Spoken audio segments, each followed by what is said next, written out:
지금은 마지막 때라고 하는 생각을 가지고 우리가 살아야 됩니다. 그래서 우리가 왜 그러냐면 우리가 예수님이 다시 오셔서 우리가 이 세상의 마지막이 될 수도 있지만 예수님이 언제 오실지 모르는 거예요. 내일 오실 수도 있고 오늘 우리가 집에 가다가 예수님 오실 수도 있고요. 예수님은 언제 도적같이 온다라고 그러잖아요. 예수님 주님은 도적같이 오신다고 말씀하는데 도적같이 오신다고 하는 말씀은 언제 오실지 아무도 모른다는 거예요. 도적이 내가 언제 당신 집에 갈 테니까 조심하십시오 이렇게 말하고 오지 않잖아요. 주님이 언제든지 올 수 있는 거예요. 신약 예수님이 승천하신 후에 예수님은 언제든지. 그래서 초대교회의 성도들도 어떤 마음이었냐면 주님이 항상 내일 오실 수 있다라고 생각하면서 오늘을 살았어요. 그래서 그들의 인사가 뭐였냐면 마라나타예요. 아람어로 마라나타가 뭐냐면 주 예수의 오시옵소서. 우리 요한계시록 제일 마지막에 주 예수의 어서 오십시오 그러잖아요. 그것처럼 주님께서 오실 것을 이제 기다리면서. 그런데 뭐 지금 우리 시대는 예수님이 재림하시는 것에 대해서 약간 관심이 조금 더 멀어졌어요. 왜 그러냐면 하도 이단들이 1992년도에 다미선교회가 예수님이 오신다고 막 그러면서 9시 뉴스에도 나왔잖아요.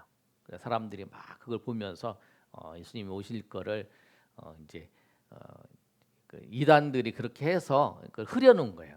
주님이 오시는 거에 대해서 얘기를 하는 거를 조금 이제 꺼려를 했죠. 그러나 항상 이 성경은 뭐라고 말씀하고 있냐면 우리 시대가 지금이 마지막 때인 줄 알고 오늘이 마지막인 줄 알고 그런 마음으로 살으라는 거예요. 그래야 항상 그런 마음으로 살았을 때에 우리의 삶이 항상 주님 앞에서 살 수 있는 삶이 되는 거예요. 오늘 기도도 그렇습니다. 기도도 이때가 마지막 때라고 생각을 하면서 우리가 기도하고 또 섬기고 또 그다음에 우리가 하나님 앞에 예배하고 그런 마음으로 사시는 저 여러분 되시길 소망합니다. 베드로전서 4장 7절의 말씀에도 이렇게 말씀을 하고 있어요. 베드로전서는 이제 베드로가 이제 성도들에게 쓴 편지인데 거기도 보면 이렇게 말씀하고 있죠. 한번 읽어보겠습니다. 시작. 만물의 마지막이 가까웠으니 그러므로 너희는 정신을 차리고 근신하여 기도하라. 아멘. 그 당시에도 마지막 때라고 생각을 하고 하나님 앞에 기도하면서 살아라는 거예요. 마지막 때에 우리가 기도해야 되는 이유는 뭐냐면 우리를 미혹하는 세력들이 많아요. 미혹하는 세력들이 많고 또 많은 일들이 막 일어나고 있기 때문에 그렇다는 거예요. 예수님께서도 오늘 말씀하셨죠. 마지막 때에 대해서 말씀하셨는데 그 마지막 때에 우리가 기도하면서 돌파를 하시는 저 여러분에게 소망합니다. 첫 번째 마지막 때의 그 모습들은 전쟁과 기근과 지진이 일어납니다. 우리 한번 읽어보겠습니다. 시작. 전쟁과 기근과 지진이 일어납니다. 오늘 마태복음 24장 7절의 말씀을 보시면 이렇게 말씀하고 있죠. 시작. 민족이 민족을 나라가 나라를 대적하여 일어나겠고 곳곳에 기근과 지진이 있으리니. 아멘. 그렇죠. 우리 지금 지구촌에 보면 지금 전쟁하는 나라도 있죠. 우리 러시아와 우크라이나도 지금 전쟁을 몇 년째 하고 있고요. 그다음에 이란과 또 미국의 전쟁을 하고 있고요. 보시면 또 지진도 일어났잖아요. 지금 어제인가요? 인도네시아에 지진 7점 몇이 일어나고 사람이 많이 죽었다고 그러잖아요. 지진도 일어나고 전쟁도 일어나고 또 이제 홍수 같은 거 나와서 이제 기근도 막 생기고 농작물의 피해도 막 엄청나게 일어나는 사건들이 우리 곳곳에 일어나고 있어요. 곳곳에 일어나는 모습을 보잖아요. 그런 걸 보면서 우리 시대가 항상 하나님께서 말씀하시는 마지막 때일 수 있겠다라고 생각을 하면서 기도를 해야 돼요. 주님이 오실 것을 주님이 오시는 것을 맞이하면서 기도를 해야 되는 거예요. 우리가 주님 앞에 그 주님이 다시 오시는 날에 우리가 신부잖아요. 하나님 예수 그리스도의 신부잖아요. 신부가 단장을 하고 주님을 맞이하는 것처럼 우리가 신앙의 단장을 해야 되죠. 우리 마음과 우리 생각과 우리 믿음을 단장을 하고 그렇게 살아가는 거죠. 우리 시대에 그렇게 준비를 하고 살았는데 우리 시대 때 주님이 안 오셨다. 그리고 우리 다음 세대에 오셨다. 그 손해는 아니잖아요. 왜냐하면 우리가 믿음으로 살았잖아요. 믿음으로 살고 그리고 하나님의 뜻대로 살려고 하고 그 다음에 우리가 기도하면서 경건하게 살았잖아요. 그 손해가 아니라는 거예요. 그러니까 우리가 항상 오늘 그래서 베드로 사도도 우리 베드로 전서를 쓰면서 오늘 아까 말씀드린 것처럼 이 시대가 마지막 때다.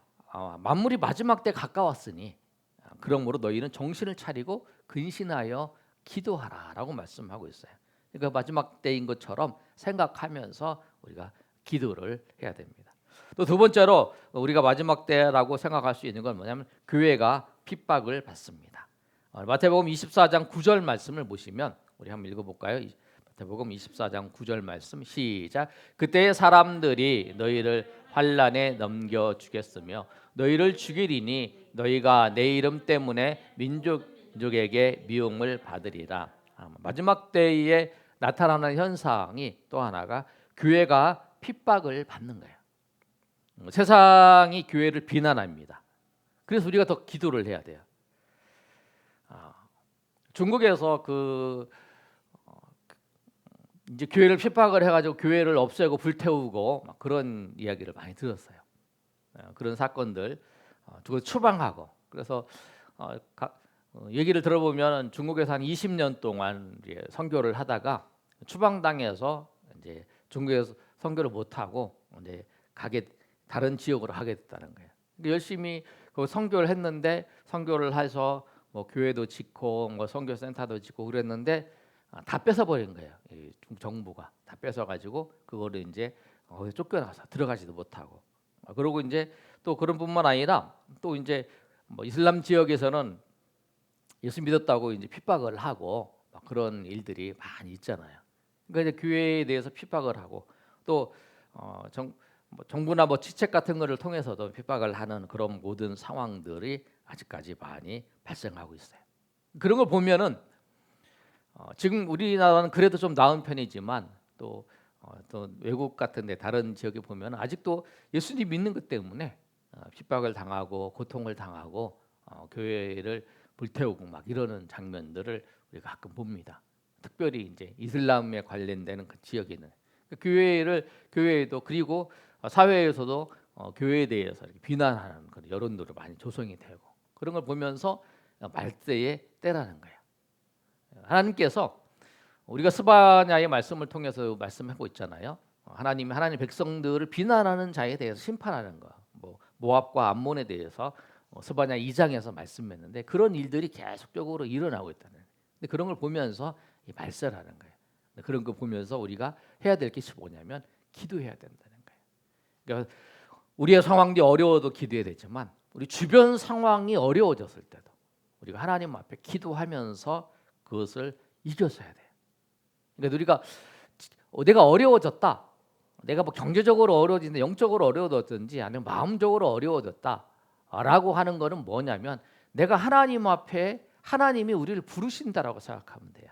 하나님이 나를 부르셔서 내가 하나님을 만나야 되고 또 하나님의 은혜를 받아야 되는 거죠. 그렇게 되는 거죠. 내가 만약에 그러잖아요. 우리가 몸이 좀 아프다.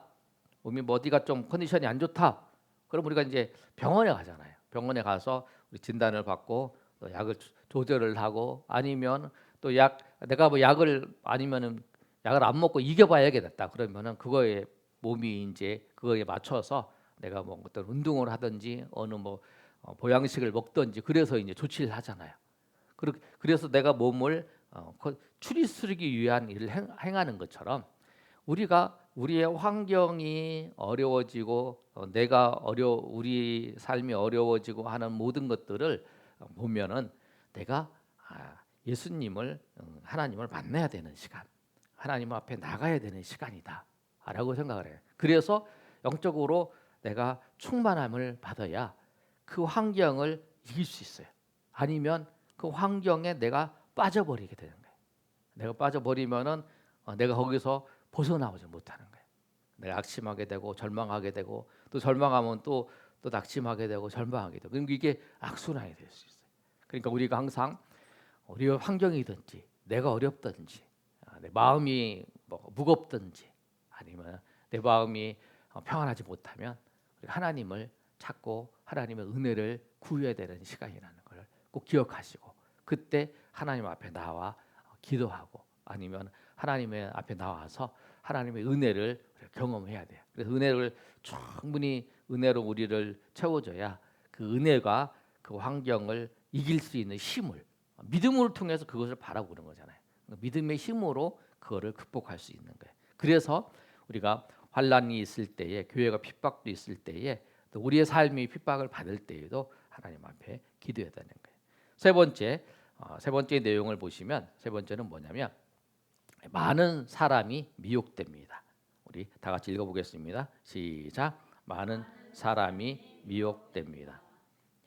많은 사람을 미혹해요. 마태복음 24장 11절에서 12절까지 말씀을 보시면 한번 읽어볼까요? 자, 시작. 거짓 선지자가 많이 일어나 많은 사람을 미혹하겠으며 불법이 성함으로 많은 사람의 사랑이 식어지리라. 아멘. 거짓 선지자가 많이 일어난다는 건 뭐냐면 말세에 이제 됐을 때에 예수를 믿지 못하게 적그리스도가 나타나죠. 그것처럼 지금도 이단들이 많이 나타나서 성도들을 미혹하잖아요. 우리 이 근처에서 그래도 지금 많이 모이는 곳은 저기 하나님의 교회가 제일 많이 모이는 것 같죠. 근데 거기가 이단이잖아요. 하나님 거기를 이제 사람을 하나님이라고 얘기하잖아요. 근데 그 이단인데 그거에 속아서 많이 이렇게 사람들이 가 있어요. 그리고 신천지 같은 경우에도 이만희가 자기 메시아라고 자기는 죽지 않는다고 막 이렇게 얘기를 하면서 얘기를 하는데도 사람들이 그렇게 많이 따르고 있잖아요. 그 자기네가 자기가 구원받은 사람이 요한계시록에 나오는 14만 4천 명이라고 그랬는데 자기 숫자가 14만 4천 명이 넘으니까 이제는 14만 4천이 아니라 이제 뭐 더 된다라고 얘기를 하잖아요. 그런 식으로 계속적으로 사람을 속이면서 미혹하는 일들이 우리 가운데 있어요. 그러니까 그뿐만 아니라 하나님의 백성들에게도 속이는 거예요. 아야, 다른 사람도 다 그렇게 사는데 너만 뭐 특별하게 그렇게 사냐? 뭐 이렇게 너만 유독 뭐 예수 믿는다고 하면서 그렇게 사냐? 다른 사람도 그렇게 살잖아. 아니 나도 옛날에 교회 다녔어. 지금은 안 다니지만 교회는 옛날에 그랬을 때에 좀 다니는 거지. 아니면 힘들 때 좀 다니다가 좀 나아지면 안 다니는 거지. 막 그렇게 유혹하기도 하고. 아니면 청년들은 야 초등학교 때부터 중학교, 고등학교들이 들어갈 때까지 다니다가 이제 청년이 되면 야 중고등학교까지 다니는 거지. 이제 대학 청년이 되면 뭐 다니냐, 뭐 이렇게 유혹을 하면서 이렇게 하는 거. 사람들은 또 이제 그 직장당의 이제 장년들한테 그러잖아요. 야 일요일 날도 주일 날도 야 토요일 날 주일 날 쉬어야지. 그리고 그 사람도 만나고 이래야지. 지금 교회 가서 예배한다고 되냐? 지금 사람 만나서 내가 뭐 해야 될 사람 이제 뭐 섭외도 하고 그렇게 뭐 하기 위해서 내가 승진하기 위해서 어떤 뭐 인간관계도 맺고 뭐 그렇게 해야지. 그렇게 해야 되지. 지금 뭐 그렇게 예배한다고 되냐? 그 사람 자꾸 만나서 해야지. 막 그렇게 해서 유혹을 하는 거예요. 여기서 이제 오늘 본문은 이제 미혹하는 거는 특별히 이제 이단들이 미혹하는 걸 말씀하고 있지만 우리 예수 믿는 사람들에게도 유혹하는 것들이 많다라는 거예요. 그러니까 그 유혹들을 이겨내기 위해서도 우리가 기도해야 되는 거예요. 사람들이 이야기를 들으면 그런 것 같아요. 그런 것 같아. 그러나 우리가 말씀을 잘 알고 기도하면서 우리가 뭔가 결정할 때 그냥 내 생각대로 결정하는 게 아니라 하나님 말씀을 생각하면서 기도하면서 결정을 해야 되는 거죠. 그래서 우리가 중요한 기준이 그거예요. 하나님의 말씀 안에서 우리가 생활을 하고 그다음에 기도한 만큼 우리가 그 안에서 생활하는 거예요. 두 가지를 얘기하잖아요. 종교 개혁자들이 우리가 막 커다란 기준은 하나님의 말씀이고 우리가 그러나 기도한 만큼 기도한 만큼 우리가 산다는 거죠. 그래서 우리가 꼭 기도를 생각하셔서 우리가 이 마지막 때에, 그래서 우리가 마지막 때라고 얘기하는 건 뭐냐면 우리가 마지막 때인 것처럼 그렇게 살아야 되나요? 마지막 때인 것처럼. 그래야 우리가 유혹을 극복할 수 있고, 그리고 오늘을 사는 자세로 살기 때문에 오늘 최선을 다해 살면 최선을 다해 살 수 있다는 거예요. 내일 하면 되지. 내일 잘하면 되지.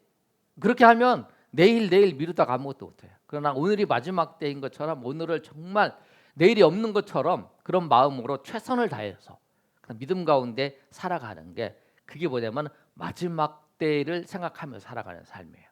오늘 하루를 살 때도 오늘이 마지막 때인 것처럼 오늘만 하나님이 또 내일을 주시면 또 내가 내일 일어나서 하나님 앞에 또 하루를 주셨으니 감사합니다. 그리고 또 살아가면 되죠. 또 하루를 주시면 또 하루를 주신 것에 감사합니다. 살아가면 되고요. 그래서 우리가 최선을 다해서 우리가 마지막 때에 우리가 하나님의 백성으로 우리가 기도하면서 우리 하나님의 은혜 가운데 마지막 때를 우리가 돌파하며 나가시는 저 여러분 되시기를 예수님의 이름으로 축원합니다. 아멘.